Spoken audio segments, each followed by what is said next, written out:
Halo para pemirsa Mental Innovating.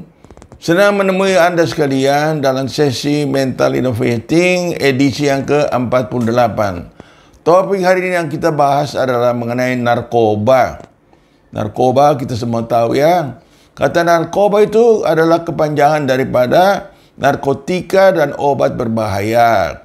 Sebenarnya itu terminologi istilah umum, istilah medis sebenarnya nafsa. Narkotika, psikotropika, dan zat adiktif.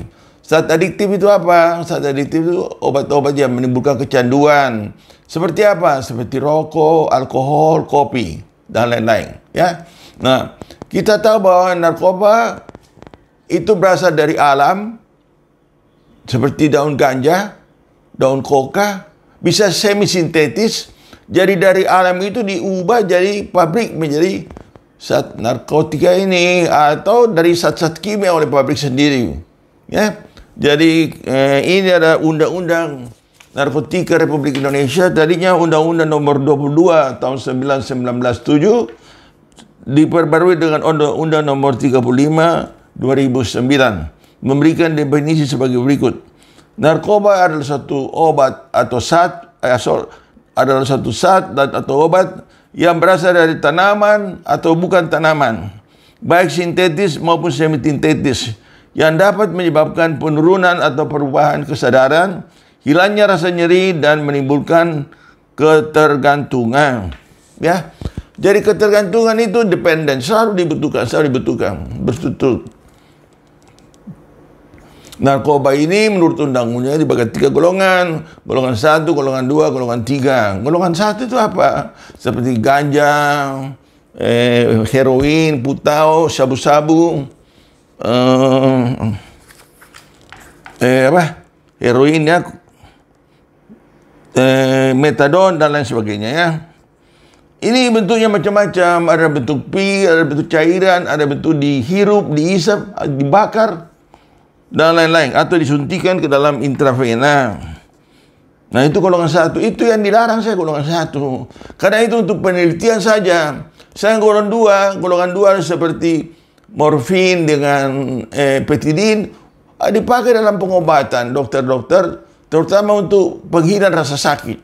Misalnya kanker stadium lanjut, itu sakitnya ya tidak ketulungan. Tidak ada obat-obat yang bisa menghilangkan sakit kecuali morfin atau petidin. Tapi ada efek sampingnya juga ya. Nah, itu nanti dokter bedah yang tahu. Golongan ketiga seperti kodein dengan papaverin. Kodein itu nama lainnya etil morfin. Kodein dipakai untuk obat batu kering. Batu ada 2 macam, batu kering dan batu basah. Batu kering itu seperti orang TBC, batuk tapi tidak ada lendir yang keluar. Batu basah kalau kita kena flu ada dahak yang keluar, batu basah ya. Nah, masalahnya apa kalau narkotika atau psikotropik? Masalahnya kalau dia itu dalam overdosis atau underdosis, kelebihan atau kekurangan dia. Kalau kelebihan bermasalah dan kekurangan. Nah, kalau dia stabil saja dia pakai dalam dosis standar, dia tidak apa-apa. Nah, ada 2 tipe lagi. Tipe yang merangsang namanya stimulan. Tipe yang menekan susunan saraf pusat namanya depresan. Jadi satu merangsang susunan saraf pusat, satu menjadi menekan susunan saraf pusat. Susunan saraf pusat itu ada di otak, pusat denyut jantung, pusat pernapasan, pusat temperatur, pusat nadi, dan lain-lain, pusat banyak di dalam otak kita. Yang merangsang dia berarti aktivasi, mengaktifkan dia. Temperaturnya lebih tinggi, denyut nadinya lebih keras, denyut jantung yang bertambah, aktivitasnya juga. Dalam aktivitas motorik, kegiatannya juga meningkat. Yang menekan sebaliknya ya, jadi menurunkan temperatur, denyut jantung turun, pernafasan turun, gerak jadi pemalas, tidak mau beraktivitas, cuma berhayal-hayal saja. Nah, masalah selama itu adalah overdosis. Kita tahu beberapa seperti Michael Jackson, Elvis Presley, Marilyn Monroe, bintang film terkenal dari Hollywood, semuanya meninggal karena overdosis narkoba. Padahal mereka apa? Tenar, nama, uang, dan lain-lain sudah lengkap.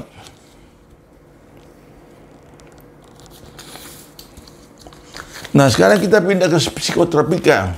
Psikotropika mirip-mirip juga dengan depinesium.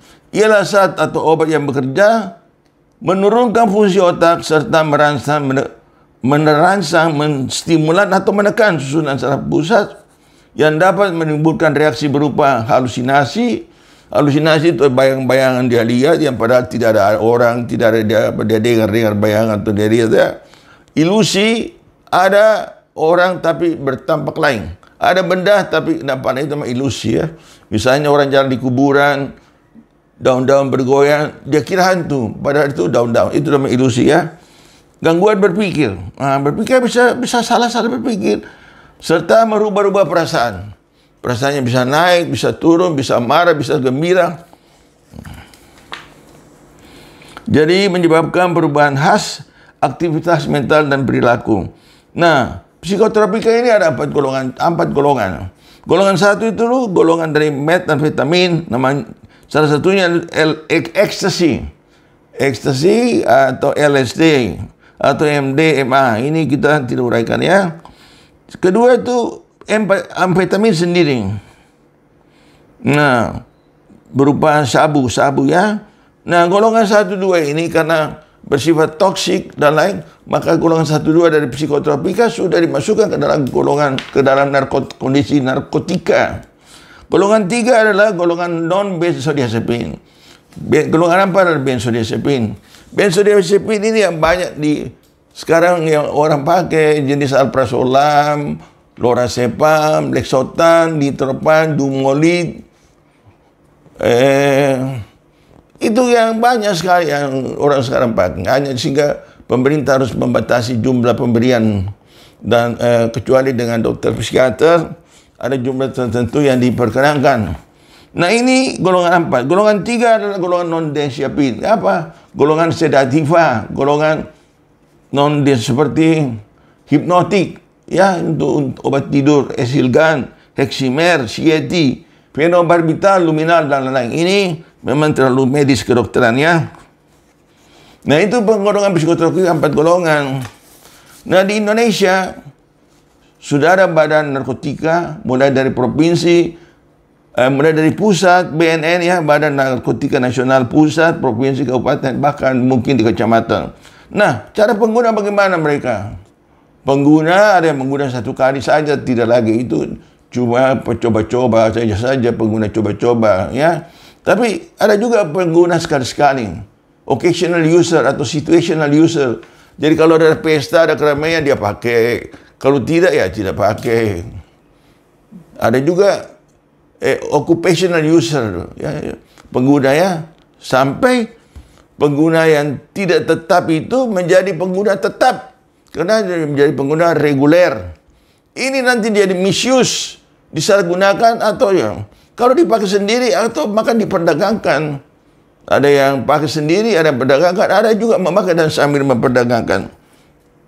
Kita tahu siapa saja bisa kena. Semua orang bisa kena. Bintang film tadi saya sebutkan. Semua ada, tidak terkecuali pun. Pejabat tinggi juga, rohaniawan juga, dokter juga, psikiater juga bisa kena. Nah, barang-barang apa? Kita tahu bahwa di Cina pernah direbut, dijajah oleh Inggris berapa lamanya karena perang candu. Candu itu jadi Inggris memasok candu terus ke negara Cina. Jadi orang Cina ini minum isap-isap narkoba ini sampai malah tidak mau kerja, cuma berhayal-hayal, mimpi-mimpi sampai dikuasai negaranya. Coba bisa bayangkan. Berapa yang mati, berapa yang hidup, berapa yang mati sampai suatu negara bisa jatuh. Karena itu ketat. Tentang terapi. Ya, terapi itu terutama dari pengguna tingkat 1 ya. Jadi misalnya sabu, sakau ya, heroin itu. Sakau artinya sakit karena putau.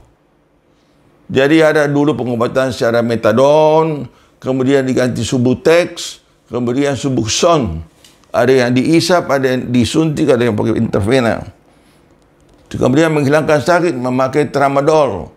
Nah, ini memang medis. Selama pasien pengguna narkotika yang orang tuanya, keluarganya yang mendesak dia mau baik, tidak akan sembuh selamanya, seumur hidup. Kecuali yang bersangkutan sendiri yang mau berobat sadar. Itu pun sulit sekali. Waktu saya di Jakarta, saya ikut pelatihan di Rumah Sakit Jiwa Bogor. Ada orang Amerika juga sana melatih. Dia ceritakan bagaimana pasien itu sudah jatuh mau mati, terus disembuhkan, berjanji tidak menggunakan lagi narkotik, tapi sesudah baik diulang lagi. Nah, ini menimbulkan dampak kriminal. Karena kan butuh duit tuh. Butuh duit untuk pakai, ya. Jadi menimbulkan dampak kriminal. Tidak ada duit, dia mencuri, berbohong, merampok, menjadi pelacur kalau perempuan. Ya. Nah, ini membuat meresahkan begitu. Karena itu dia gini. Jadi negara-negara tertentu bahkan sampai dihukum mati. Sampai saat ini seluruh dunia masih melawan narkotika, ya. Jadi mengenai tes pejabat. Tes pejabat juga untuk itu kan ada tesnya. Mereka sering takut.